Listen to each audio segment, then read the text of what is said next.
How you doing? This is Christopher Cook here at EP Armory in Bakersfield, California. Obviously, there's a lot of news that is coming out here this week. Within the past couple of days, obviously, quite a few people have heard that we settled with the U.S. State Attorney, the DOJ, and as well as the ATF. If people aren't familiar with the story of EP Armory and obviously what had happened with us, roughly April of 2014, we were actually raided by the federal government. They were under the motherfucker. So we're going to start over again. Don't worry about it. How you doing? This is Christopher Cook with EP Armory out of Bakersfield, California. We're going to have a small press release here, obviously, to give some people some information. So rather than the media putting their own twist on it, we can obviously say our version and get the facts straight. So over the past 2 days, obviously, the media has been letting out that EP Armory, myself, Christopher Cook, settled with the U.S. State Attorney as a forfeiture of the 80% blanks that obviously we were manufacturing and selling. In roughly 2014, obviously the ATF came here to our shop. They went through all of our property here, obviously did confiscate some things that they had deemed to be illegal, which was because of a misinterpretation by the legal team that we were actually using at that time. Obviously, we're not using them anymore.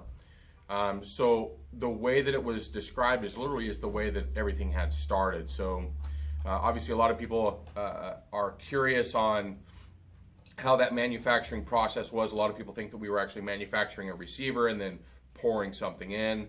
In fact, I've seen a couple videos on YouTube where the ignorant people out there obviously describing it that way. But what we were actually doing is we were actually manufacturing a core first. So we had that core which would actually, fill that void of what a fire control group would be. And we would put that inside of a molding machine, and then obviously that core going into the molding machine, then you would have a 80% blank manufactured around that. So at no point in time did we ever have a fire control group, and at no point in time, obviously, did we ever break the law. The way that it was interpreted by our legal team was completely opposite. So they were putting the chicken in front of the egg, obviously. So when we sent in for our determination, which was in 2013, obviously pretty quickly we received something back stating that we're manufacturing wrong. It's not the way you do it, and so we needed to change things and cease. We got in contact with that legal team that obviously we were utilizing at that time. They told us, hey, we'll take care of everything. This is what we do, and commence. So we did. We stayed in business. Obviously, we were told that everything would be fine. Everything would get straightened out, and obviously it didn't. We had the ATF obviously coming in here, suited up, ready to rock and roll, and raided the shop. Of course, they also raided my house. And at no time did they ever find anything, obviously, that would be incriminating or illegal that would obviously get me in trouble, obviously, because I'm not in jail. So when they came here, like I stated, they were looking for the 80%. They were also under the assumption from, I guess, other competitors that we have here that we were manufacturing possibly illegal weapons, that we were possibly manufacturing NEFs, suppressors, automatic weapons, kind of like the same deal where the brothers up in Stockton were doing. Obviously, we were not. I would obviously be in jail. So the proposal that was finally solidified just a couple of days ago has been in the works for actually quite a bit of time. After about 6 months of fighting with the ATF, we were actually given a proposal where they wanted to settle. Obviously, they did not want to admit fault. Obviously, we were not going to admit fault ourselves. And so it was kind of a stalemate, and we were trying to figure out what to do. About a year and a half ago, we actually denied. We wanted to keep fighting. We believe, and still believe, that obviously what we were manufacturing was not illegal, and it was up to obviously par what they can consider not firearm.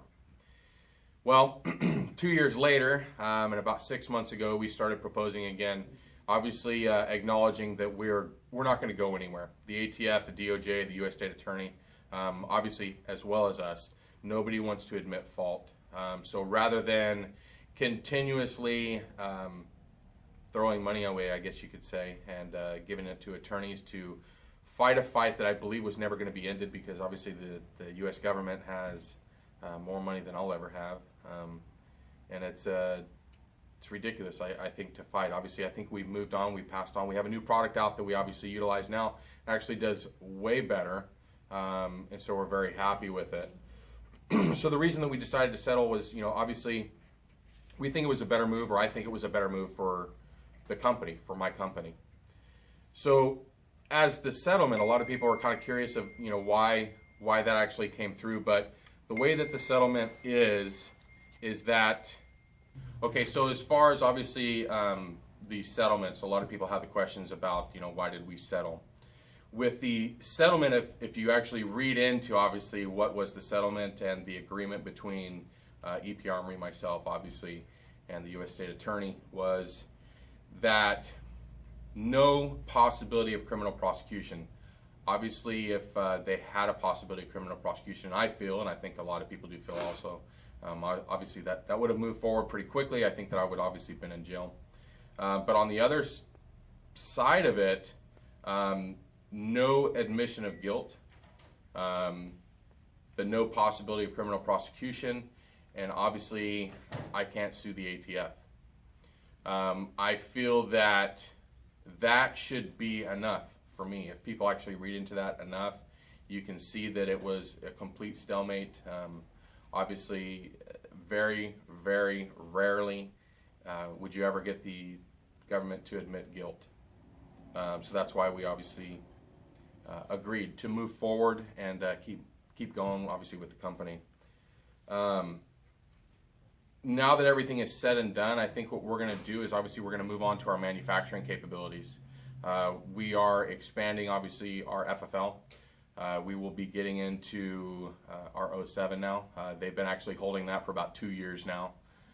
So we will become a full manufacturer now. The other thing is obviously you can expect our own line of AR-15s coming out. You will expect our own line of AK-47s coming out here soon. You will expect our own line of 1911s coming out here soon.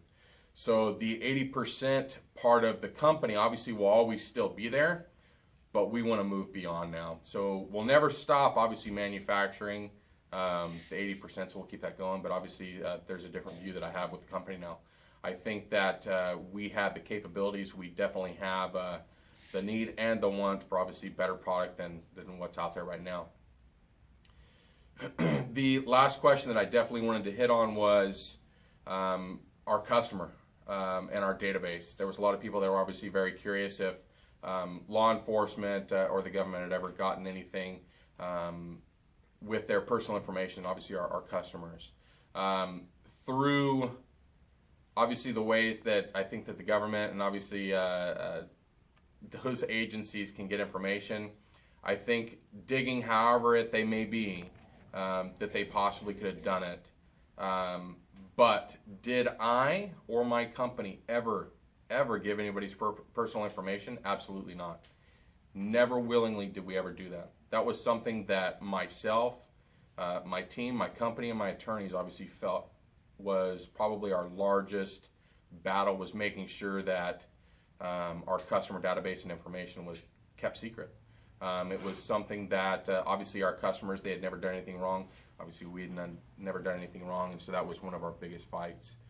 So yes, at no time did we ever give up anybody's personal information, which I know is a big question that a lot of people had, so there's your answer on that. The media, so obviously with the media, a lot of what you're going to see out there probably over the next few days is, obviously the forfeiture. You're going to see assault weapon, I'm sure, a lot. You're going to see ghost gun a lot. You're going to see a lot of that. If you have any questions that you want answered, call. Our phone number here is 661-241-0028. Or obviously, just like Q&A, you can ask some questions down in the comments and I will respond to you if you have anything. Once again, this is Christopher Cook at EP Armory, Bakersfield, California. If you have any questions, give us a call and come on in, take a look.